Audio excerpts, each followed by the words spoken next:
Hello दोस्तों। आज मैं आपके लिए नई कहानी लेके आया हूँ जिसका नाम है एक अनोखी कागज की बॉल। एक समय की बात है, बहुत दूर के एक छोटे से गांव में एक आदमी जिसका नाम महेश था।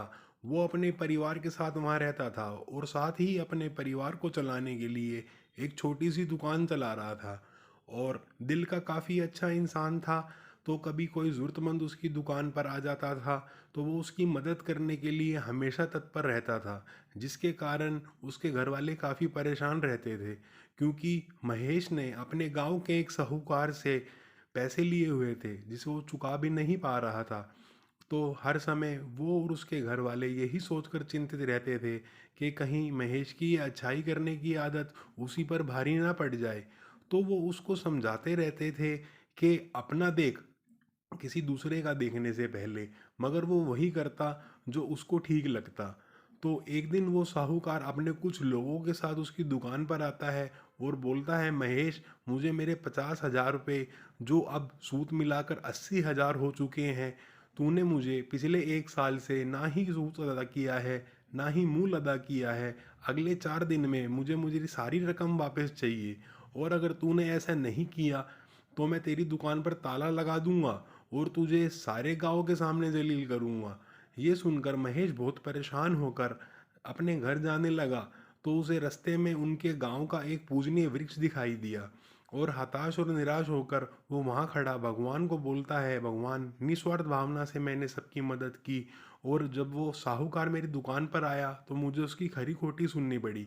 गलती उसकी भी ना थी। अगर मैंने ही उसकी रकम समय से चुकाई होती तो आज ऐसा ना होता। अपनी अच्छाइयों के में ना पड़ता तो कुछ ना कुछ उसको लौटा ही पाता, और सबके सामने यूं जलील ना होता, और वो मेरी दुकान पर आकर यूं ताला लगाने की बात ना करता। अपने मन की सारी बातें बोलकर जब महेश अपने घर की ओर बढ़ता है, और जैसे ही वो अपने घर पहुंचता है तो बीवी उसका उदास चेहरा देखकर समझ जाती है कि ज़रूर कुछ ना कुछ हुआ है। तो वो महेश से पूछती है कि क्या हुआ। महेश उसे अपने मन की सारी बातें बताता है। यह सुनकर उसकी बीवी उससे और नाराज हो जाती है और बोलती है, हमने तो पहले से ही बोलते थे कि अपना देखो, बाद में दूसरों का भला करना। अब उनके पास कोई और चारा तो था नहीं कि इतने कम समय में इतनी रकम का इंतज़ाम कर पाए। तो ये सुनकर दोनों चुपचाप होकर रात को बिना कुछ खाए पिए बस एक दूसरे को देख रहे थे। वो चुप तो थे मगर मन ही मन सोच रहे थे कि अब ये संकट कैसे टलेगा। और रात हो जाती है, नींद भी नहीं आ रही। इतने में दरवाजे पर दस्तक होती है और वो देखता है इतनी रात गए कौन आया है। जब वो अपने घर का दरवाज़ा खोलता है तो देखता है सामने से एक बूढ़ा व्यक्ति ठंड में ठिठुरता हुआ आया है और कहता है कि मैंने सुना है तुम बहुत ही भले इंसान हो, हमेशा सबकी मदद करते हो। क्या तुम मुझे कुछ खाने को दे सकते हो? मैंने पूरे दिन से कुछ नहीं खाया है। यह सुनकर महेश अपनी बीवी की ओर देखता है और बोलता है, चलो आज का बना भोजन हम इन्हें दे देते हैं, हमने तो कुछ खाया नहीं। यह सुनकर महेश की बीवी मन ही मन बोलती है, इन्हीं वजहों से इनका ये हाल है, और अभी भी किसी को कुछ देने से पहले ये सोच नहीं रहे, और भोजन लाकर उस बूढ़े व्यक्ति को दे देती है। बूढ़ा व्यक्ति भोजन खाकर वहाँ से चला जाता है और बोलता है, भगवान तुम्हारा भला करे बेटा, और अपने घर का दरवाज़ा वो बंद कर लेता है। फिर महेश जाकर ज़मीन पर बैठ जाता है और सोचने लगता है कि अब आगे क्या होगा। ऐसे ही सोचते सोचते उसकी आंख लग जाती है। अगले दिन वो सुबह अपने उदास चेहरा लिए अपनी दुकान जाने के लिए निकलता है तो रास्ते में उसे अपने गांव का वो पूजनीय वृक्ष दिखाई पड़ता है। फिर वो अपने मन की बातों को दोबारा दोहराता है और वहाँ से आगे निकलता है। वो देखता है कि वो बूढ़ा व्यक्ति जो रात को उसके घर खाना मांगने आया था वो मिलता है और पूछता है, कैसे हो बेटा? तो महेश कुछ दुखी दिखाई पड़ता है। सबका इतना भला करने वाला इंसान इतनी मायूसी शक्ल क्यों बनाई है? तो महेश से रुका नहीं जाता और वो रो पड़ता है। अगले ही पल महेश उसे अपनी परेशानी के बारे में बता देता है, और बताता है तो महेश की ये बातें सुनकर बूढ़ा व्यक्ति बोलता है, तुम चिंता मत करो, अपनी दुकान पर जाओ, सब ठीक हो जाएगा।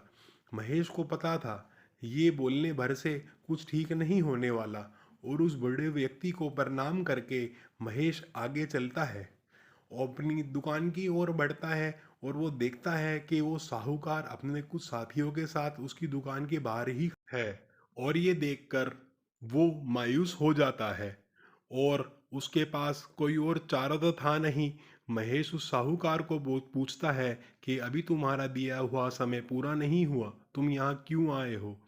तो ये सुनकर साहूकार गुस्से में बोलता है कि मैं जानता हूँ अभी समय पूरा नहीं हुआ, मगर तुझे दिए समय में एक दिन जरूर कम हो चुका है। और याद रहे, अब मैं तुझे बख्शूंगा नहीं अगर तूने मेरी पूरी रकम ना लौटाई। और ये बोलकर साहूकार अपने साथियों के साथ वहाँ से चला जाता है। इतने में यह सुनकर महेश और चिंतित होकर अपनी दुकान पर बैठ जाता है। और थोड़ी देर में एक बच्चा किसी वस्तु से खेलता खेलता उसकी दुकान पर सामान लेने आता है, और वो उसे सामान देकर जब अपनी दुकान की साफ सफाई कर रहा था, तो वो पाता है कि वो बच्चा जो उसकी दुकान पर सामान लेने आया था एक बॉल नुमा वस्तु से खेल रहा था, और उसे वहीं भूल गया है। तो महेश उसे उठाकर रख देता है और सोचता है कि बच्चा उस भूल गया है, और जब भी उसे याद आएगी तो वो आकर इसे ले जाएगा। और महेश अपने बाकी के कामों में लग जाता है। दिन का समय हुआ और उसे चिंता सताई जा रही थी, मैं साहूकार की रकम का इंतज़ाम कहाँ से और कैसे करूँगा। इतने में उसकी बीवी खाना लेकर आती है। उसे पता था क्योंकि महेश ने रात से कुछ नहीं खाया है। तो वो आकर उसे बोलती है, मैंने अपने रिश्तेदारों को बोला है कुछ रुपयों का इंतज़ाम करने के लिए, जिससे साहूकार का सूद तो अदा हो ही जाएगा। और यह सुनकर महेश की चिंता कुछ कम होती है और वो दोनों खाना खाने बैठ जाते हैं। खाना खाकर उसकी बीवी बोलती है, वो कागज़ की बॉल तुम कहाँ से लाए हो, वो मुझे दे दो, इसमें से मैं कागज़ निकाल कर साफ सफाई कर देती हूँ। तभी महेश बोलता है, ये मेरी नहीं है, सुबह एक बच्चा इससे खेलता खेलता कुछ सामान लेने आया था और वो गलती से इसे यहीं भूल गया है। तो मैं उसे जानता नहीं कि उसका घर कहाँ है, मैंने उसे देखा भी पहली बार था, इसलिए मैंने इसे उठाकर रख दिया है कि कभी भी वो बच्चा मुझे दिखेगा तो मैं उसकी ये वस्तु उसे वापस कर दूंगा। ये सुनकर उसकी बीवी बोलती है कि मुझे उस कागज में से कुछ चमकती हुई वस्तु दिखाई पड़ रही है, जरा दिखाना। जैसे ही उसका कागज हटाती है तो देखती है इसमें तो सोने की मुद्राएं हैं। और जैसे ही महेश उन मुद्राओं को देखता है एक बार तो उसके मन में लालच आ जाता है, अब मैं साहूकार की रकम आसानी से लौटा सकता हूँ। मगर अगले ही पल उसके मन में ख्याल आता है, ये वस्तु हमारी नहीं बल्कि उस बच्चे की है, पता नहीं वो इसे कहाँ से लाया है, मगर है तो उसी की। और अपनी बीवी से लेकर उसे उसे वापस कागज में लपेट कर रख देता है। और उसकी बीवी बोलती है, फिर तुम अपने से पहले दूसरों का सोच रहे हो, और आज इसी सोच की वजह से हम इस संकट में हैं। मगर महेश उसकी एक नहीं सुनता और ज़्यादा बेसब्री से उस बच्चे के लौटने का इंतज़ार करने लगता है। और ऐसा करते करते रात हो जाती है और वो दुकान बंद कर मायूसी शक्ल लिए घर की ओर लौटने लगता है। तभी उसे रास्ते में अपने गांव का वो पूजनीय वृक्ष दिखाई पड़ता है, और वो वहाँ खड़ा होकर भगवान से फिर अपने दिल की बातों को दोहराता है और अपनी बातें करने लगता है। और जैसे ही आँख खोलता है सामने उसे वही बूढ़ा व्यक्ति दिखाई पड़ता है। और महेश उसे बोलता है, बाबा अगर आपने आज भी कुछ नहीं खाया है तो आइए मैं आपको भोजन करा देता हूँ। ये सुनकर बूढ़ा व्यक्ति उसे बोलता है कि बेटा, मुझे पता चल गया है तुम बहुत ही भले इंसान हो, मैंने एक बच्चे को तुम्हारे पास भेजा था एक उपहार लिए।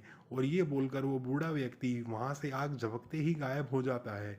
ये सुनकर महेश सब समझ जाता है कि ये भगवान का ही चमत्कार है, और उस वृक्ष का नमन कर भागते भागते अपने घर आता है और अपनी बीवी को सारी घटना के बारे में बताता है। तभी उसकी बीवी की आंखों में आंसू आ जाते हैं और बोलती है, तुम सही कहते थे, हमें हमेशा ज़रूरतमंदों की मदद करनी चाहिए, भगवान सब देखता है।